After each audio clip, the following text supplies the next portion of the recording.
réflexion générale sur la politique familiale face aux transformations et aux évolutions de notre société.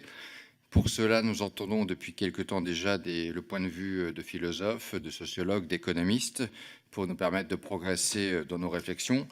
Nous allons entendre cet après-midi M. Marc de Basquiat. Je vous remercie de votre présence parmi nous. Les questions, elles sont importantes, elles portent un petit peu nos interrogations. Comment définir aujourd'hui la famille ? Quels objectifs voulons-nous atteindre avec notre politique familiale française ? Faut-il d'ailleurs profondément la faire évoluer ou admettre simplement quelques ajustements ? Il est bien sûr à ce stade beaucoup trop tôt pour nous prononcer, mais votre audition, Monsieur de Basquiat, cet après-midi, va nous donner l'occasion d'en discuter avec vous, qui avez particulièrement étudié les effets des mécanismes mis en place par les politiques familiales sur les revenus des familles et les avez comparés aux revenus de personnes seules. Nous avons pris connaissance de vos travaux antérieurement. Avant de vous laisser la parole pour une intervention liminaire, je vais inviter Madame la rapporteure à prononcer quelques mots d'introduction. Merci Monsieur le Président. Monsieur, bonjour, bienvenue et surtout merci de votre présence aujourd'hui. Le Président a assez bien défini les contours de la mission. C'est vrai qu'elle se veut assez vaste. Elle veut aussi répondre aux enjeux qui se posent devant nous, qui sont démographiques, qui sont sociétaux, qui sont sociaux. Et nous travaillons en ce moment aussi un petit peu en parallèle des travaux qui sont effectués à l'Assemblée nationale sur la question sociétale. Au stade de la commission, évidemment, la PMA pour toutes est possible et donc elle aura des conséquences juridiques et sociétales, bien sûr. Et puis, nous nous apprêtons également à examiner le PLFSS et le PLF.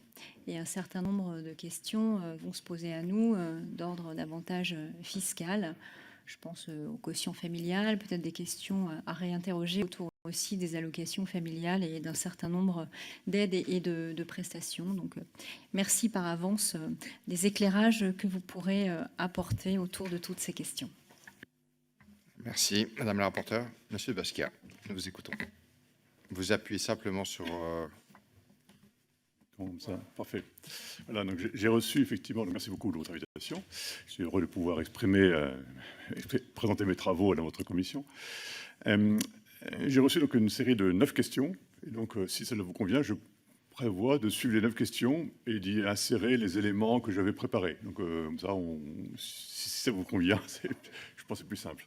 Voilà. Donc, la première question que vous posiez, c'était quelles sont les grandes évolutions qui ont marqué la structure familiale depuis le début du XXe siècle, depuis 1945 en particulier. Bon, je vois 5 points principaux. Le premier point, il me semble, c'est le travail féminin. Le travail féminin qui est clairement le bouleversement majeur. Le modèle séculaire a vécu. Le père qui travaille à l'extérieur et la mère au foyer, c'est un modèle qui a vécu. Bon, c'est une évidence, je crois. Deuxième point, depuis l'après-guerre, on est passé du plein emploi à une précarité ou au moins une incertitude professionnelle assez générale, qui est source de tensions diverses dans les familles. Troisième point, du fait de l'allongement de la durée de vie, les actifs ont souci de 4 générations. Les enfants, puis les petits-enfants, les grands-parents, puis les parents. C'est une charge importante. Quatrièmement, les familles nombreuses sont devenues l'exception. Non seulement on n'a plus autant besoin de faire des soldats pour la prochaine guerre, mais la conscience écologique de la finitude de la planète dégrade l'image autrefois valorisée des parents qui accueillent une progéniture nombreuse. Expliquer qu'il faut des enfants pour payer les retraites de la génération suivante n'est pas un argument motivant. Cinquième point, l'instabilité des couples et diverses lois sociétales auxquelles je faisais référence fragilisent le trio père, mère, enfant. Conséquence de tout cela, on ne sait plus très bien si l'aide de l'État doit être dirigée vers l'enfant, vers la mère, vers le couple, ou une réalité plus abstraite comme la parentalité. Votre deuxième question. Quelles évolutions a connu le modèle français de politique familiale ? Depuis l'ordonnance d'octobre 1945, le cœur de la politique familiale est constitué par les caisses d'allocation familiale, avec une intention clairement universelle. Je cite, « Les ordonnances ultérieures procéderont à l'harmonisation des dites législations et pourront étendre le champ d'application de l'organisation de la sécurité sociale à des catégories nouvelles de bénéficiaires il y a des risques ou prestations non prévues par les textes en vigueur. C'était vraiment une intention universelle. Ce système bismarckien à l'origine ne concernait pas les non-salariés, ce qui a justifié la création quelques semaines plus tard du système du quotient familial au bénéfice de ceux qui payaient l'impôt sur le revenu.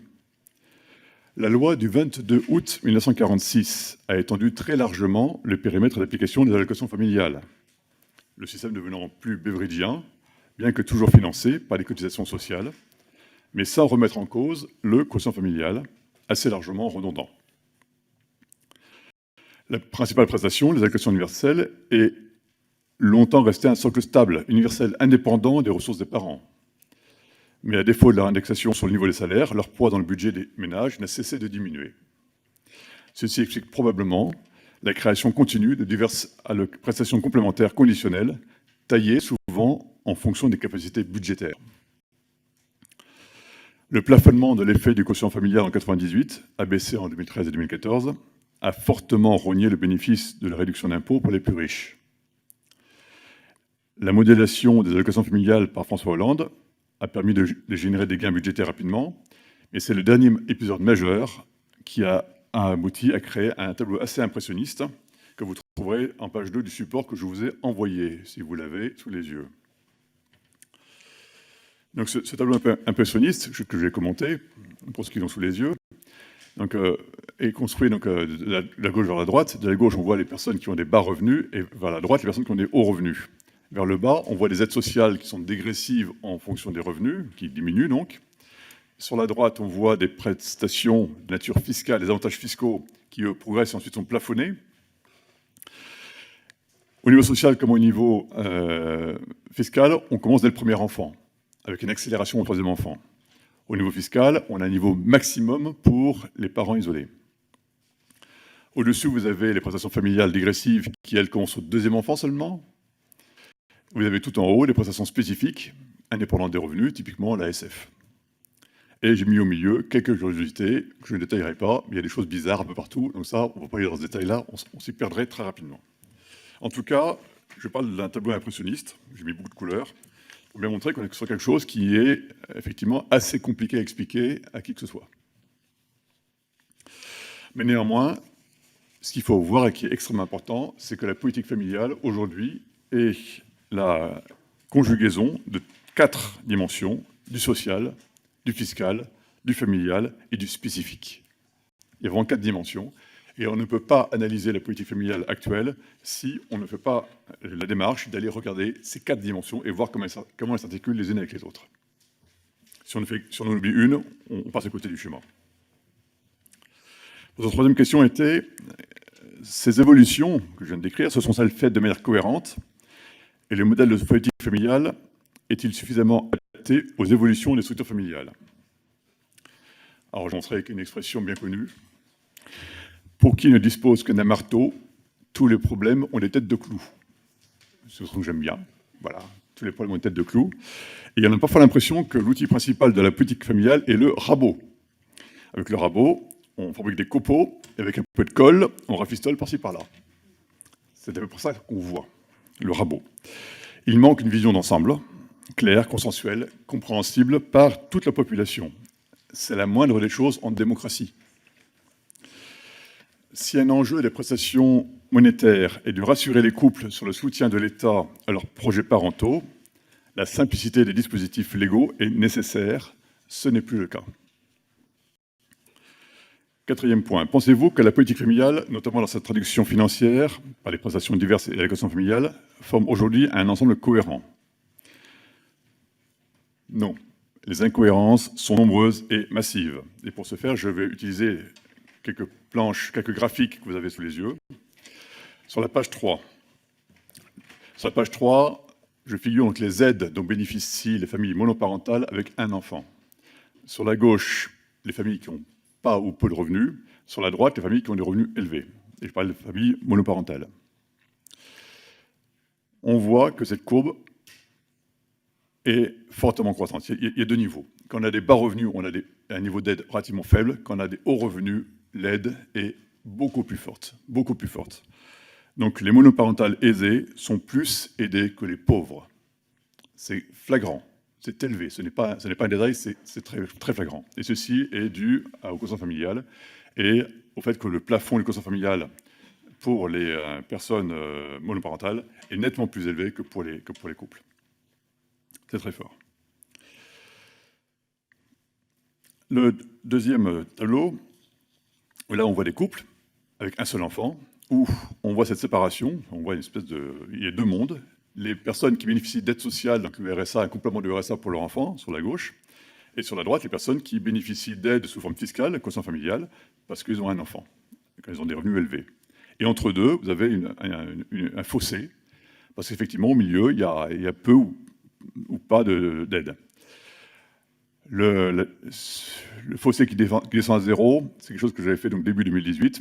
Aujourd'hui, avec la revalorisation assez forte de la prime d'activité, ce fossé est un petit peu moins marqué, mais ça reste tout de même un fossé.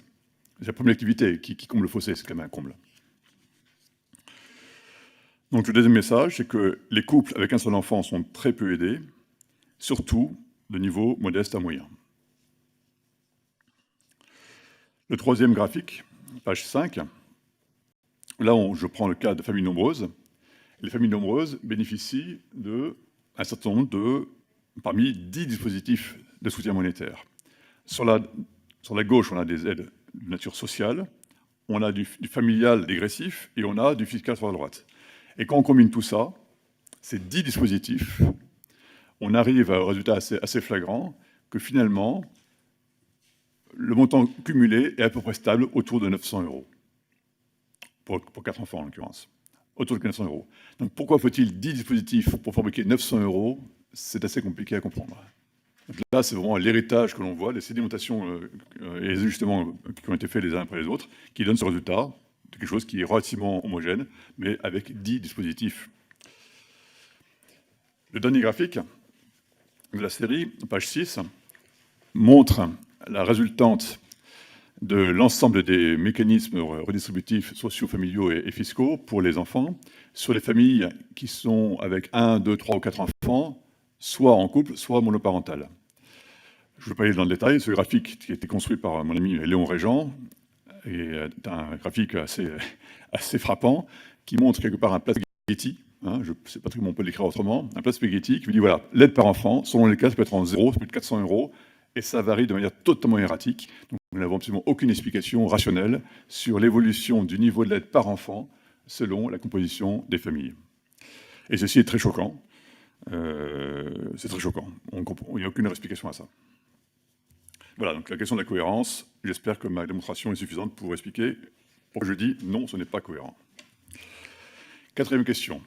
Pensez-vous que la politique familiale...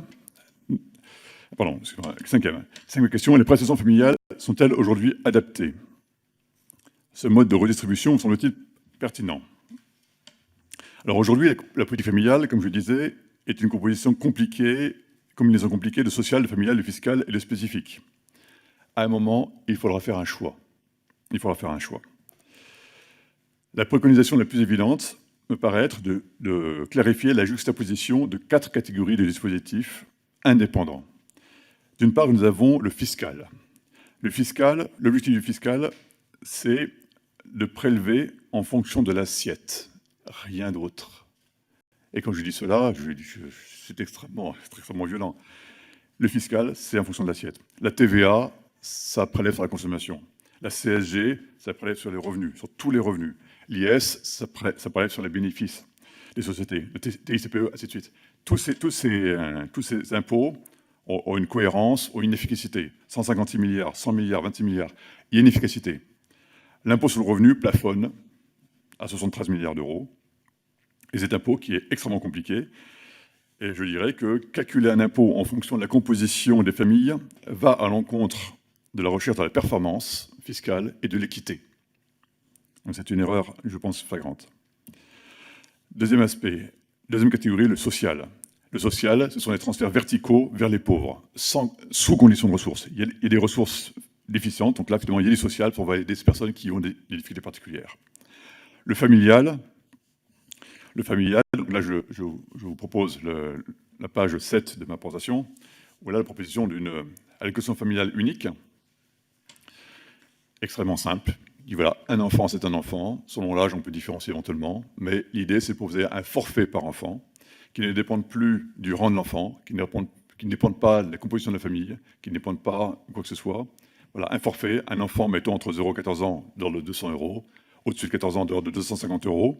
Et ceci peut être effectivement beaucoup, beaucoup plus efficace. La quatrième catégorie nécessaire, les prestations spécifiques pour les situations de handicap, pour les étudiants, pour les parents isolés. Donc là, il faut les compléments sur mesure. Et là, effectivement, il peut y avoir, je dirais, une intelligence et une adaptation parce qu'effectivement, il y a une grande diversité de cas.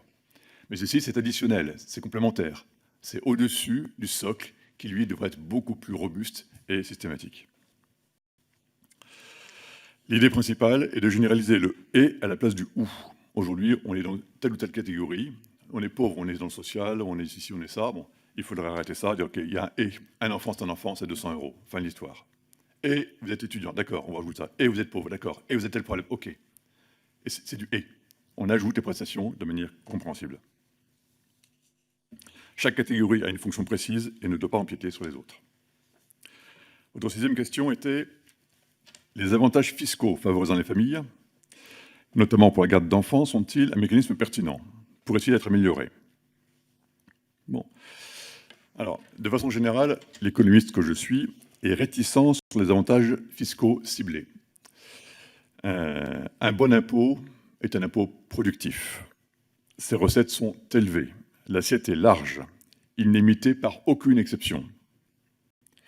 Je préfère la CSG créée par Michel Rocard, qui atteint 100 milliards d'euros, plutôt qu'un impôt sur le revenu biscornu qui énerve tout un pays, met les gens dans la rue, limité à 73 milliards. C'est vraiment dommage. Il est plus clair et efficace de verser des aides directes selon les besoins spécifiques légitimes, avec un processus assurant l'équité et la traçabilité de la décision. Par exemple, via un site internet ou les services d'institutions comme la CAF ou les MSA. Le seul inconvénient de renoncer à des avantages fiscaux est que ceci fait apparaître un taux d'imposition plus élevé, ce qui complique la communication gouvernementale, je le conçois bien. Néanmoins, c'est un sujet, mais ce n'est pas le premier souci de l'économiste que je suis. Septième question. Faut-il faire évoluer notre modèle de prestation familiale? Qu'en est-il selon vous, plus particulièrement pour les allocations familiales? Quelles pistes de réforme sont actuellement envisageables en la matière? Je pense qu'il faut revenir au projet d'octobre 1945.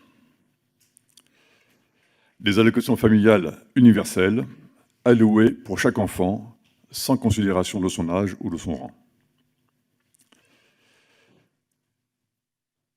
Alors que les familles avec un seul enfant à charge sont 43%, il est aberrant qu'elles ne soient aidées que si elles sont aux minima sociaux ou dans les revenus élevés soumis à l'impôt.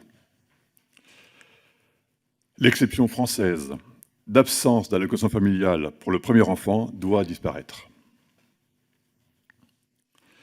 La prime au troisième enfant, avec le complément familial et la part entière de quotient familial, est également d'un autre âge. Alors que la conscience se propage d'une finitude de la planète, l'État n'a pas à subventionner les familles nombreuses, qui restent un choix légitime mais intime.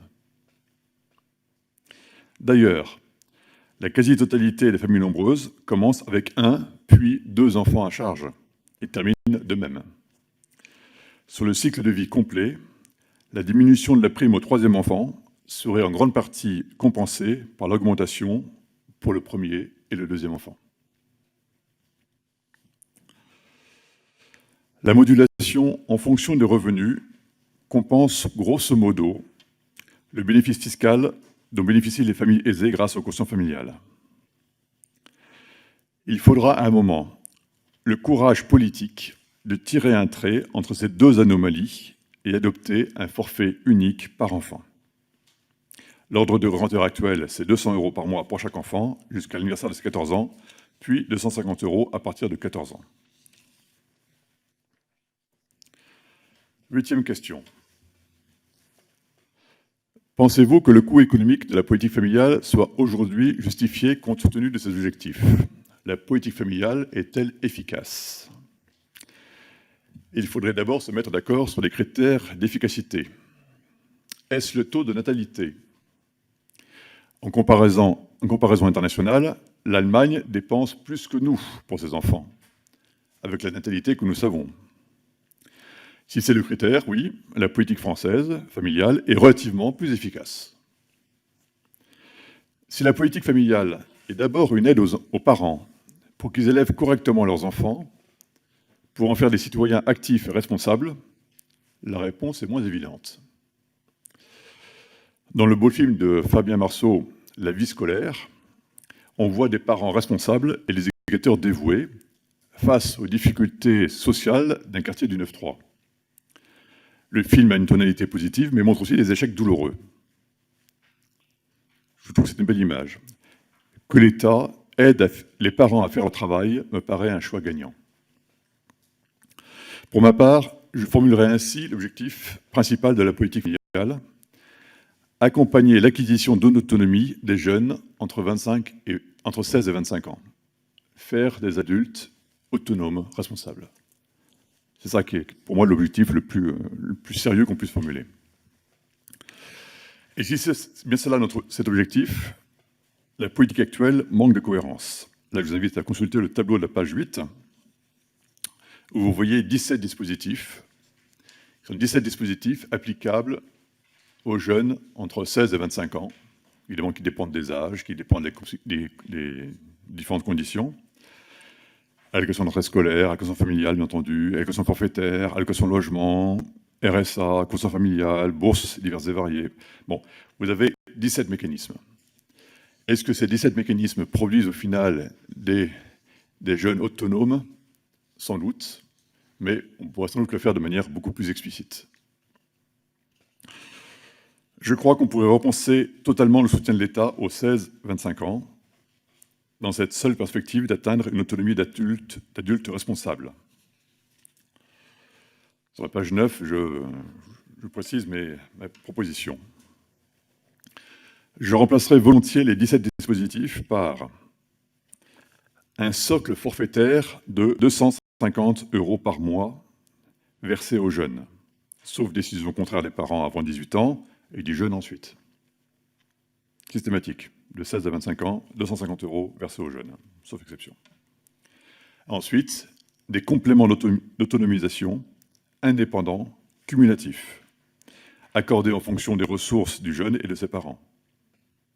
Aide au logement autonome, que le jeune soit incité à sortir de sa famille et s'installer dans la vie.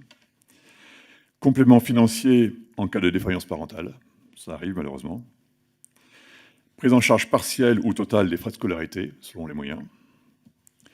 Incitation financière à l'activité pour démarrer dans la vie. Peut-être qu'il faut aider les jeunes spécifiquement, plus peut-être que par un SMIC qui peut poser des difficultés à certains.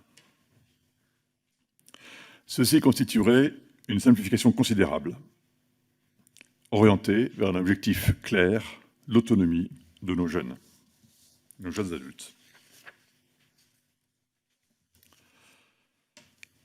Votre 9e et dernière question. Vous défendez l'instauration d'un revenu universel de base. Oui, vous êtes bien renseigné. Comment celui-ci pourrait-il s'articuler avec les prestations familiales? Sa mise en place conduirait-elle à bouleverser la politique familiale française actuelle? Là, je fais référence au rapport du député Christophe Sirugue en avril 2016, qui a été remarquablement bien accueilli, qui a rencontré un accord quasiment unanime sur la pertinence de ces propositions, de droite comme de gauche, associations. Il était salué vraiment de manière tout à fait unanime. C'est remarquable. Il préconisait dans son scénario 3 la fusion des minima sociaux en une couverture socle commune et 2 compléments. Il précisait pour ce socle ni forfait logement, ni prise en compte des prestations familiales dans la base ressources pour éviter les objectifs multiples. Je crois que c'est extrêmement important. Il est indispensable de dissocier totalement politique familiale et politique sociale. Cette conjonction est source d'un tas de difficultés. Le fait que les mêmes administrations, CAF et MSA, soient chargées des dimensions n'est pas gênant. Le problème vient plutôt des interférences entre les dispositifs, qui créent une complexité inextricable, des situations kafkaïennes du non-recours. Le consentement à l'impôt et aux prestations sociales est également fragilisé par cette complexité. Chacun croit être défavorisé par ce système incompréhensible. Le concept de revenu universel, dont je fais la pédagogie par ailleurs, suit la même démarche intellectuelle que l'allocation familiale unique. Mais concrètement, si l'allocation familiale unique est une prestation familiale qui peut être administrée par les CAF et MSA, le revenu universel est d'abord une réforme de l'impôt sur le revenu, qui a vocation à être administrée plutôt par le fisc.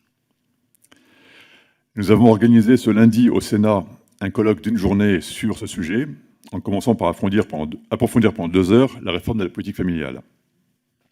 Le revenu universel est un projet relativement indépendant, mais complémentaire. Si vous voulez entrer dans le concret, je suis à votre disposition, et je vous invite également à tester ces 2 réformes grâce au simulateur en ligne lemodèle.fr. Voilà. Merci à vous, Monsieur de Basquiat, pour vos propos. Je vais inviter les collègues qui souhaitent vous poser des questions à se manifester pour que je puisse ordonnancer le plus efficacement possible nos travaux, étant possible que, bien sûr, Madame la rapporteure a un droit de priorité, puisque c'est elle qui aura la plume de ce rapport. Pour résumer vos propos, vous avez un triple souhait, un souhait d'efficacité de la mesure en général, un souhait de compréhension de la mesure et un souhait, comment dirais-je, de clarification ou d'étayage de la volonté politique par rapport à ce qui peut être fait. Et votre proposition, elle peut être résumée en cette allocation unique, au cours duquel on pourrait réécrire une histoire. C'est ça. Bon, c'était en fait ma question pour vous faire rebondir avant de donner la parole à Madame Elimas.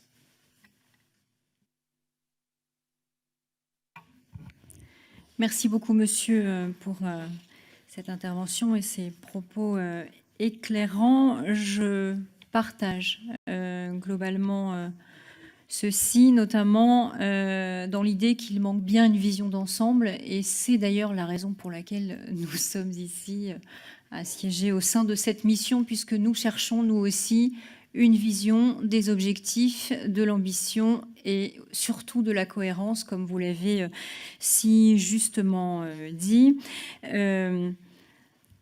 Sur la simplification, vous avez apporté un certain nombre d'éléments, notamment, j'entends bien, par l'allocation unique forfaitaire. Envoyez-vous d'autres? Y aurait-il d'autres pistes de réflexion sur lesquelles nous pourrions travailler? Enfin, si je reprends votre document, donc à la page 9, favoriser l'autonomie entre les 16 et 25 ans, on est là sur une proposition d'allocation forfaitaire identique à tous de l'ordre de 250 €. Est-ce que c'est complémentaire, à part, où se situe cette proposition au regard justement du revenu universel? Je vous remercie. Merci. Monsieur Basquiat. Oui, donc voilà, je suis heureux de voir que nous partageons l'objectif. Je crois que c'est assez général. Je suis heureux de saluer également ce monsieur Le Lurton qui avait travaillé également là-dessus l'année dernière, que j'avais eu l'occasion de rencontrer de la même manière. Voilà, je sais que c'est un souci partagé, mais je crois que la grande difficulté, c'est l'extrême sensibilité de cette question dans le monde politique et peut-être dans l'opinion aussi. Globalement, il y a une confrontation historique entre les tenants du quotient familial et le tenant d'une redistribution qui doit se faire d'abord vers les pauvres. Et ce combat, malheureusement, empêche la création d'un consensus. Et M. Lurton a été vraiment dans cette situation assez désagréable. Et je forme des souhaits extrêmement forts pour que votre mission n'aboutisse pas au même résultat. Voilà. Voilà. Donc vraiment, et pourtant je sais que le travail qui avait été fait avec Guillaume Chiche est un travail de très grande qualité. Donc voilà, je suis très heureux que Guillaume Chiche d'ailleurs soit également dans votre mission pour faire cet acte 2 et aller au bout de la démarche. Mais le nœud, effectivement, c'est cette confrontation. Globalement, la droite défend mordicus le quotient familial, je dirais, même en dehors de toute logique économique. Là, je me positionne comme économiste, ça n'a pas de logique économique, cette affaire-là. C'est une logique politique, voilà. Et du côté plutôt, je dirais plus à gauche, on a une logique disant on veut aider les familles pauvres et les riches n'ont pas besoin d'aide. Et tant qu'on sera coincé dans ce débat, effectivement, il sera compliqué d'avancer. Donc je crois qu'il faut que vous trouviez un moyen, je ne sais pas très bien lequel, je suis à votre disposition si je peux vous aider d'une manière ou d'une autre, de dépasser ça. Il faut dépasser ça. Parce que ça bloque le pays, cette affaire-là. Ça bloque le pays, parce que les gens sont soit ils sont riches, et ils sont là, quand c'est familial, super, ils surveillent leur feuille d'impôt, soit ils sont pauvres, c'est quand même une grande partie des gens, qui, eux, regardent un peu quel est le niveau des aides, auxquels ils ne comprennent rien. C'est tellement compliqué qu'ils acceptent ce qu'on leur donne, ils ne peuvent pas négocier, parce que c'est tellement incompréhensible. Donc là, vraiment, on a vraiment un souci qui est de nature, je pense, voilà, de politique. Et là, si vous arrivez à débloquer ça, vous aurez une mission formidable et je serai votre premier promoteur. Ça y est, aucun doute. Voilà, et donc là, je le souhaite vraiment. Je le souhaite vraiment. Voilà, donc pour moi, effectivement, ce nœud-là, c'est le nœud principal. Donc je ne vois pas très bien ce qu'on peut faire si on ne résout pas ce nœud-là. Je ne vois pas. Sur les 16-25 ans, il est vrai que certains font la promotion d'un revenu universel qui commencerait, enfin, d'un RSA, parlons du RSA, d'un RSA qui commencerait non plus à 25 ans, mais à 18 ans. Je présente depuis très longtemps le revenu universel, sous différentes formes, différentes appellations, et je rencontre beaucoup de gens sur cette question-là. Et je constate une inquiétude de parents modestes, des parents modestes qui disent « si on donne 500 € à mon gamin dès 18 ans, je ne le tiens plus ». Donc il y a une prudence, je pense, qu'il faut avoir par rapport surtout à des personnes peut-être en difficulté sociale, bon, qui ne voient pas d'un bon œil le fait que leur enfant à 18 ans aura des ressources supérieures aux leurs. Ça, c'est quelque chose qui, je pense, qui doit être pris en compte. C'est pour ça que dans la proposition que je vous fais aujourd'hui, je vous parle d'un revenu enfant et jeune adulte de 250 € qui irait jusqu'à 25 ans et qui peut être accompagné de mesures plus ponctuelles qui accompagnent une prise d'autonomie. Mais je pense qu'il faut une certaine prudence. Et la proposition qui dit on va donner 500 € à tout le monde dès 18 ans, personnellement, je ne la soutiens pas, parce que les personnes que j'ai rencontrées m'ont convaincu que ce n'était pas la bonne approche. Je ne sais pas si ça répond à votre question. Merci. Alors, je crois que M. Lurton s'est empressé de lever la main pour vous poser une ou des questions. M. Lurton. Bien, merci beaucoup, M. Basquiat. Merci, Monsieur le Président, Madame la rapporteure. Moi, j'ai bien entendu tout ce que vous nous avez dit, qui correspond effectivement à ce que j'avais déjà eu l'occasion d'entendre il y a quelques mois. Moi, je suis complètement d'accord avec vous que ce problème de quotient familial bloque un petit peu toutes les solutions. Néanmoins, je continue, pour ce qui me concerne, mais je sais que ce n'est pas partagé par tout le monde, à faire la différence entre une politique familiale et une politique sociale. Et je me dis que le jour où on aura renoncé à la politique familiale au profit d'une politique sociale, c'est-à-dire la distribution d'aides de façon verticale, quelle que soit la catégorie de l'enfant, eh bien on aura renoncé à toute politique familiale. Il se trouve qu'on entendait des sociologues, avant de vous recevoir il y a quelques jours, qui nous disaient, un d'entre eux nous disait, mais vous devriez être fiers, et pourtant il développait des théories très avancées sur la politique familiale, il nous disait, mais vous devriez être fiers de la politique familiale que nous avons dans notre pays, qui encore aujourd'hui reste une des meilleures au monde. Donc c'est pour ça que moi j'ai un peu de mal à comprendre que d'un côté on nous dise cette politique est la meilleure au monde, et d'un autre côté il faut l'abandonner au profit d'une politique sociale. Et ma deuxième question, elle porte sur l'allocation vers le premier enfant, dont vous avez fait état dans votre intervention préalable. Et pour ma part, je comprendrais parfaitement que l'on veuille envisager une allocation pour le premier enfant. C'est même pour ma part un objectif souhaitable. Néanmoins, la couverture financière de cette allocation, malgré votre volonté d'allocation unique que j'ai parfaitement compris, est loin d'être compensé par l'allocation unique, justement. C'est sur ces points-là que je voudrais avoir des explications. Et c'est un peu le point de blocage que nous, on a rencontré sur l'allocation au premier enfant. Bien, j'invite peut-être Madame Tamarel également à poser sa question, et dans la suite, Madame Meunier, comme ça vous aurez 3 députés qui vous auront interrogé et vous pourrez faire une réponse groupée. Merci. Merci, Monsieur le Président. Merci, Monsieur de Basquiat. La clarification, je crois qu'en France, on court après un peu partout. Et effectivement, on est particulièrement sensible, enfin en tout cas pour ma part, dans ce domaine-là, de poser aussi le sujet. Mais comme vous le dites bien, ça n'est pas aussi simple que ce qu'on pourrait le penser, parce que quand on vous écoute, on dit bah oui, bien sûr. Et j'aimerais bien que vous puissiez nous partager, d'abord, en dehors de vous et de votre expertise, quelles sont les autres structures ou quelles sont les autres instances qui partagent justement cette vision de simplification et de bien séparer ce qui est du ressort de la politique familiale et ce qui est du ressort de la politique sociale, sachant évidemment, enfin on l'a bien compris, que l'une ne se fait pas au détriment de l'autre, mais que ce sont deux versants différents. Deuxième, en étayage à cela, j'aurais aimé que vous puissiez peut-être en comparatif nous donner des exemples à l'étranger qui tendent sur ce modèle que là vous nous proposez. Est-ce qu'effectivement, quelque part, on peut s'appuyer sur ce type de politique qui fait preuve de son efficacité et voilà, de ce fait, j'allais dire, de ce fait, nous permettent aussi de partager de façon positive cette vision, parce qu'en fait, c'est quel ressort ou quel mode de communication utiliser pour pouvoir partager sans créer de l'angoisse votre vision. Merci, Madame Tavarel. Madame Meunier. Juste en complément de ce qui vient d'être dit, votre distribution intéressante d'aide, qui serait donc cette aide verticale où on ne tiendrait plus compte d'un ensemble de paramètres, avez-vous une idée du coût que cela peut représenter?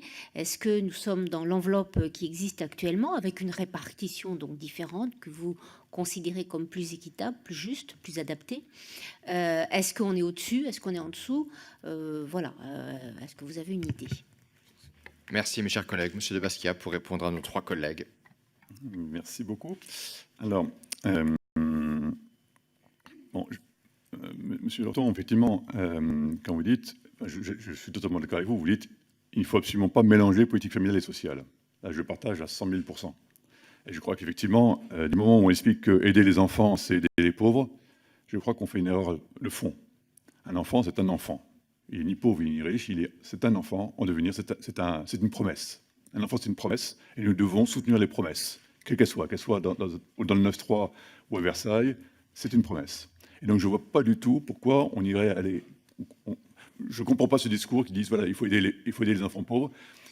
Les riches qui payent des impôts, qui payent les cotisations sociales, ils payent 5,25 de leur salaire pour financer la politique familiale. 5,5 %.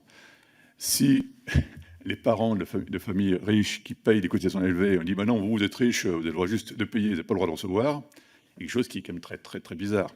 Donc je crois qu'il y a vraiment quelque chose qu'il faut arriver effectivement à nettoyer, c'est dire, la politique sociale, c'est une chose, la politique familiale, c'est autre chose. Et mélanger les deux, effectivement, je crois que c'est ça qui a effectivement bloqué l'effort que vous avez fait avec Guillaume Chiche.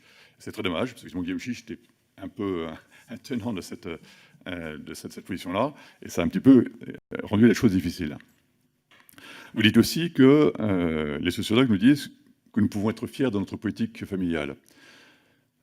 Oui, je crois que oui, enfin, je pense qu'on peut vraiment le dire. Pourquoi? Parce que les masses de redistribution qui sont en jeu dans nos politiques familiales sont tout à fait conséquentes. Que ce soit par les différents mécanismes qu'on a indiqués là, c'est quand même, ça se compte en plusieurs dizaines de milliards, tout ça. Je pense de 40 milliards d'ordre de grandeur. Effectivement, on peut en être fier. Nous avons collectivement réussi à mettre au pot des masses tout à fait importantes. Donc l'abandonner, non, il ne s'agit pas de l'abandonner. Mais je crois qu'effectivement, il faut l'isoler du social. C'est le familial, c'est les enfants, point. On s'occupera du social ailleurs. Et il faut l'isoler aussi du fiscal. Le fiscal, c'est on veut des impôts qui marchent bien, des impôts qui produisent des centaines de milliards. Et c'est une autre question. Ça n'a rien à voir avec les enfants, cette histoire-là. Ça n'a rien à voir avec les enfants. Ce n'est pas les enfants qui payent de l'impôt. Ce n'est pas hors sujet. Donc on s'occupe des enfants d'un côté, on s'occupe de faire entrer les sous d'un autre, et on s'occupe du social sur notre aspect. Et ensuite, il y a des cas spécifiques. Parents isolés, grande difficulté. Handicap, bien entendu. Les étudiants, il faut accompagner également. Il y a plein de sujets par ailleurs, le logement, bien entendu. Donc là, il faut vraiment trier les choses et les rendre indépendantes les unes des autres. La confusion actuelle, c'est qu'on fait tout à la fois. Dans le même outil, le RSA, on fait du social, on fait du familial, on fait du logement. Voire on fait même du prélèvement avec le taux de 39%. Donc c'est incompréhensible. Donc il est vraiment urgent d'arriver à dissocier les choses, c'est-à-dire le familial, Voilà, on s'occupe que des enfants et on fait abstraction un peu de tout le reste, qui va être traité par ailleurs. Alors, question d'enveloppe, donc le coût. Donc là, je sens que la question est un peu dans les trois questions sur le coût. Quand je parle de 250 euros, j'ai mis à chaque fois un petit tilde qui montre à peu près 250 euros, parce qu'avec les moyens dont je dispose, moi j'ai fait une micro-simulation avec mes moyens, qui sont limités. Je ne suis pas à l'ADRES, je ne suis pas Bercy, je ne suis pas à l'INSEE. Hein. Je travaille avec une micro-simulation. Voilà. Avec ces montants-là, le coût cumulé sera de l'ordre de 2 milliards d'euros. C'est l'ordre de grandeur. Bien entendu, l'adresse pourra me dire c'est pas 2 milliards, c'est 2 milliards 1 ou c'est 1 milliard 5, je ne sais pas, j'en sais rien. Mais il y a forcément un coût. L'alternative, c'est de dire on ne donne pas 200 euros, on donne 195 euros. Donc on va grappiller 5 euros, si je rappelle des choses. Voilà. Donc il y aura des gens qui seront moins aidés qu'actuellement. Bon. Dans tous les cas, quand on voit le splat spaghetti de la page 6, de toute façon, il y aura des gagnants et des perdants. Au moins facialement et au moins temporairement. Parce que ceux qui sont dans les courbes supérieures ici, effectivement, ils vont se retrouver un peu en dessous. Donc ça, voilà. Et dans l'autre sens, ceux qui sont aujourd'hui les plus bas, eux, ils vont y gagner. Donc c'est forcément quelque chose il va y avoir des mouvements, et du plus et du moins, c'est évident. Donc on peut décider, effectivement, de dire on veut faire ça avec budget constant. Donc ce ne sera pas 200, ça sera 190, mettons, 190 euros. Plutôt que si vous prenez sur le graphique à côté, vous tracez une courbe à 190 euros, et vous allez voir à peu près qui seront les gagnants et les perdants. C'est très facile à faire, vous pouvez le faire graphiquement. C'est facile à faire. Donc ça, c'est un choix éminemment politique, évidemment. Ça nécessite une communication forte, bien entendu. Mais il me semble, ça c'est un peu une conviction personnelle, qu'une fois qu'on a une histoire à raconter, qui est compréhensible par tout le monde, il est beaucoup plus simple de vendre une histoire que de vendre un brouillard. Quand on est dans un brouillard, on dit tiens, on a modifié un truc, on a rajouté ci, on a rajouté ça, les gens ne vous remercient même pas. On dit toujours qu'on crée des perdants et des ingrats. On entend toujours ça, voilà. Toute réforme crée des perdants et des ingrats. Bon. Bien sûr, tant qu'on est sur un truc incompréhensible, tout le monde est ingrat. Tous les gagnants sont ingrats, ils ne comprennent rien. Ou alors s'ils gagnent, bon, ok, c'est pas très net, bon voilà. Donc il faut une histoire. Il faut une histoire vraiment élevée, une histoire qui fasse rêver les gens. Ils disent, tiens, finalement, on a un truc où maintenant, un enfant en France, c'est tant. Et monsieur qui est riche, monsieur qui est pauvre, c'est tant. Ensuite, il y a des aides particulières, bien sûr. Mais un enfant, c'est tant. Et là, c'est quand même une force en termes de communication qui est beaucoup plus importante que de dire, voilà, on a encore ajusté un paramètre. Je pense qu'il y a une fatigue du pays sur les ajustements paramétriques. Il y a une grande fatigue. Et quand on voit les gilets jaunes, je pense que vous avez tous eu l'expérience, autant que moi, sûrement plus, d'aller discuter avec des gilets jaunes. La discussion est juste impossible. Parce qu'on est face à un monde d'une complexité telle qu'on n'arrive plus à se raccrocher, on n'arrive même plus à dialoguer. Donc c'est vraiment un point sur lequel je propose cette idée-là, de faire quelque chose d'extrêmement simple, qui puisse du coup emporter une adhésion assez globale. Alors, comparatif à l'étranger, je n'ai pas fait cet exercice-là, de faire l'exercice de voir dans tous les pays. Il est vrai qu'il y a une très grande diversité. J'ai regardé quelques pays tout de même. Les mécanismes ne se ressemblent pas. En tout cas, il n'y a rien qui ressemble à la France. Le quotient familial que nous connaissons en France est utilisé au Luxembourg. Bon, à part le Luxembourg, je ne vois pas trop de pays qui fassent la même chose. Donc, c'est vraiment une exception. Voilà, donc effectivement, on pourrait faire une étude intéressante pour aller faire un benchmarking dans d'autres pays. Les pays anglo-saxons fonctionnent plutôt en crédit d'impôt, plutôt forfaitaire. Voilà, donc il y a des approches assez variées autour du globe sur la question. C'est une étude qui pourrait être faite, effectivement. Sur l'enveloppe, sur le coup, je crois que j'ai à peu près répondu. Est-ce que j'ai répondu à vos questions, à peu près? Si vous pouviez, ma chère collègue, prendre votre micro. Ok, oui, c'était les autres structures ou organismes qui, quelque part, qui vont dans votre sens, en fait. Est-ce que ce n'est pas seulement vous ou votre cabinet de consultation qui propose ce type de modèle, mais qu'il est coopté par un certain nombre de consultants politiques. Et à travers vos propos, vous savez qu'on est dans la réforme des retraites. Il y a aussi, là aussi un fort désir de clarification. Bien sûr. Alors, les autres structures. je mettrais deux catégories. Bon, UNAF, je ne sais pas si vous avez reçu l'UNAF déjà, vous allez les recevoir, j'imagine. Donc, il y a un certain attachement historique au quotient familial. Donc, je pense qu'ils vont vous raconter ça, que pour eux, le quotient familial, c'est la base de la politique familiale. Ce qui me paraît une vision un petit peu tournée vers le passé. UNAF et d'autres vont vous expliquer que la prime au troisième enfant, c'est extrêmement important, parce que la France a besoin d'une démographie dynamique. C'est sympathique aussi, c'est quelque chose qui tourne un peu vers le passé. Moi, j'ai une famille nombreuse, c'est un fait, mais ça n'en regarde que moi. Je ne vois pas pourquoi l'État irait financer mes enfants particulièrement. Je ne vois pas tellement l'idée. Bon, je ne vois pas tellement quel est l'intérêt de la chose. Voilà, donc certaines associations vont avoir ces discours-là. Mais il y a vraiment des associations, par exemple ATD Monde, qui est assez d'accord avec ce que je présente sur le fait qu'il faut individualiser.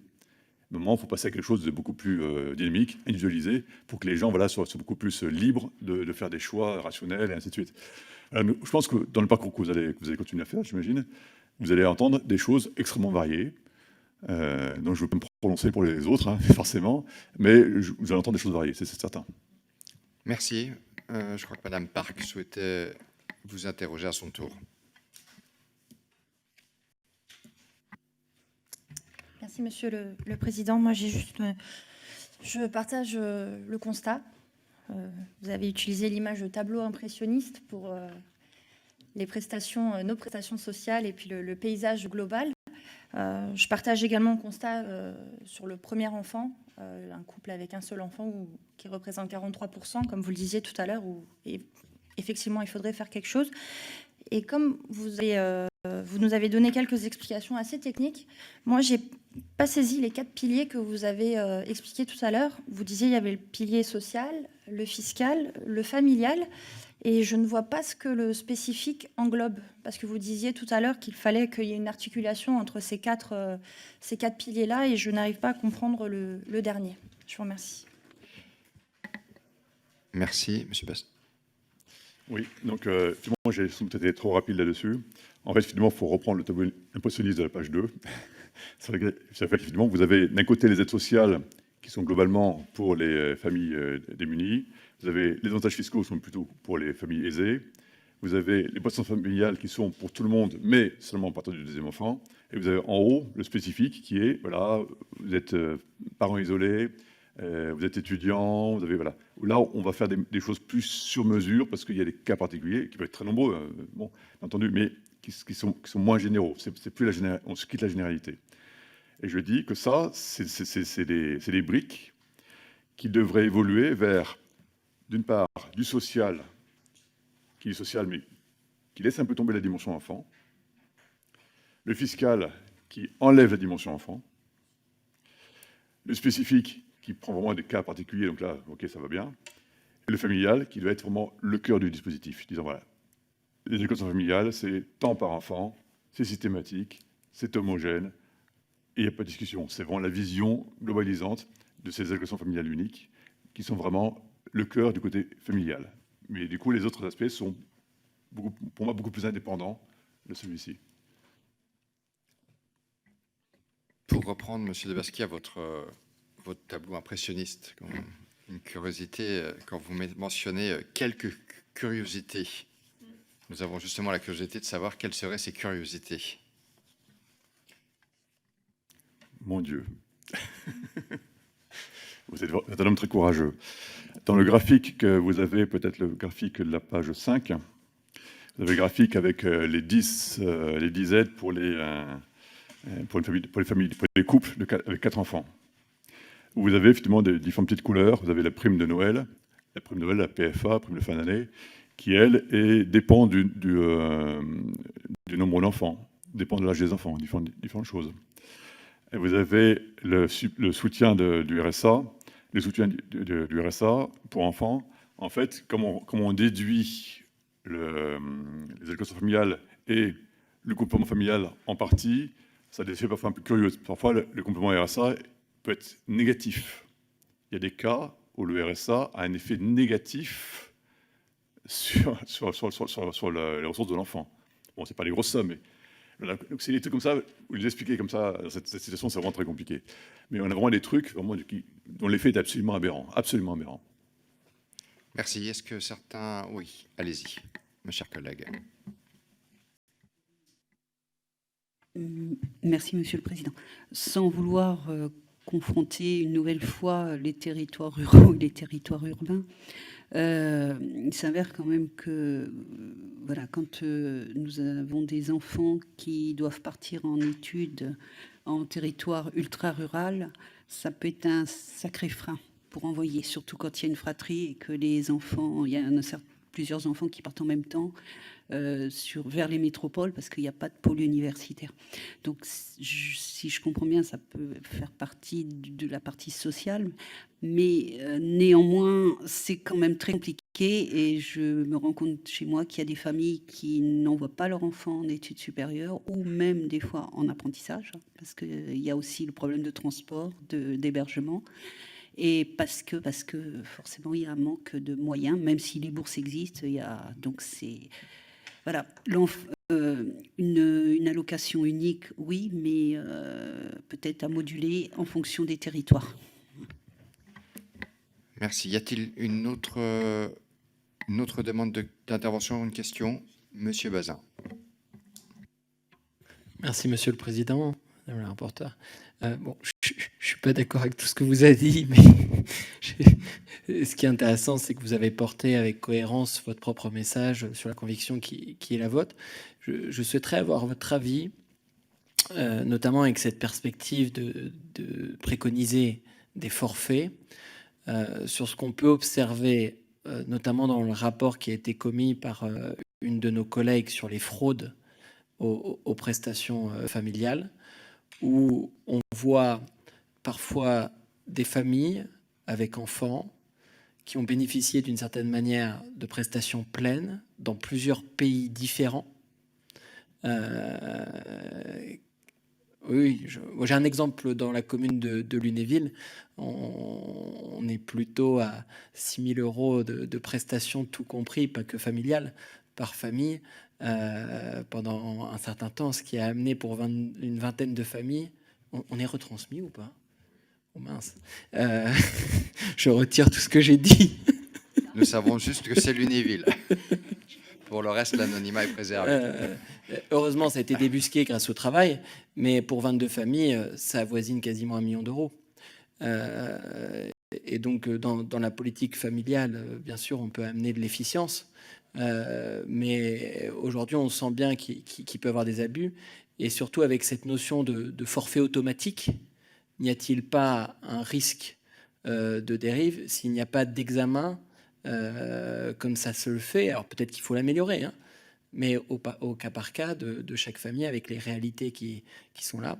Et deuxième question, c'est par rapport aux fiscalités sur certaines politiques de services. Je pense notamment aux déchets qui peuvent impacter les familles, notamment les familles qui peuvent être séparées, où on a un certain nombre de règlements qui font payer les enfants à taux plein pour le papa et pour la maman. Et ça va sur ma troisième question, sur la prise en compte, y compris des enfants avec handicap qui peuvent nécessiter des poids de déchets plus importants, et où là, la notion de forfait peut vraiment varier en fonction des enfants. Et à l'heure où on parle de forfait, y compris de rassemblement de toutes les prestations, si on raisonne aussi pour les enfants, comment on prend en compte un certain nombre de difficultés qui sont propres à certains enfants et qui peuvent nécessiter un peu plus d'aide? Merci. Il n'y aura donc plus de questions. Écoutez, Monsieur de Basquiat, vos réponses seront les mots de conclusion de votre audition.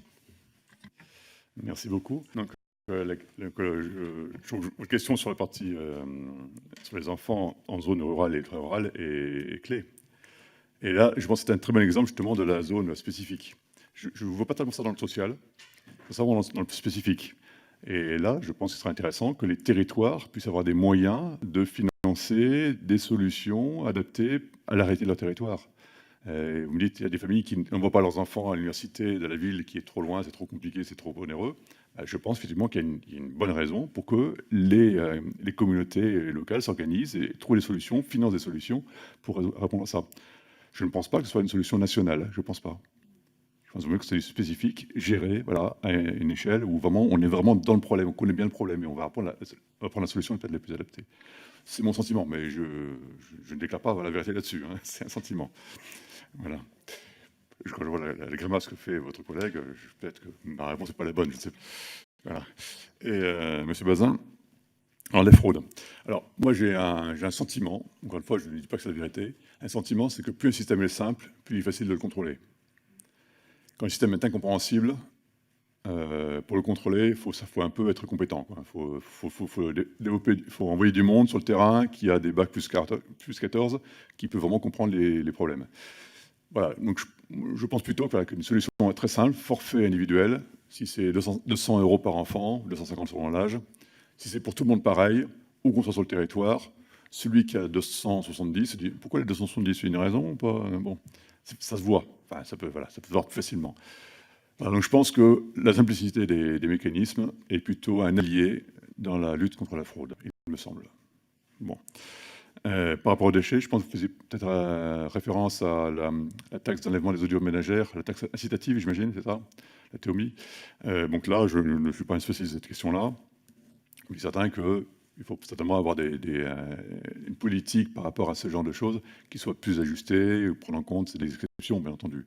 Là, je pense que c'est encore une dimension additionnelle qui ne peut pas être embarquée dans un forfait, bien entendu. Merci. Donc vous nous proposez une autre réforme systémique, oui, en plus de celle qui va nous occuper pendant quelques mois, me semble-t-il. En tout cas, merci de vos propos. J'en ai encore une autre derrière. Mais... Allez-y, je vous en... une troisième réforme systémique. Je reviendrai. Vous reviendrez, vous serez toujours le bienvenu dans cette maison. Merci en tout cas de votre déposition aujourd'hui et de ce que vous avez pu nous apporter comme élément de réflexion. Merci à vous. Merci mes chers collègues de votre présence. Juste pour information pour nos collègues, nous vous informons que notre prochaine session d'audition aura lieu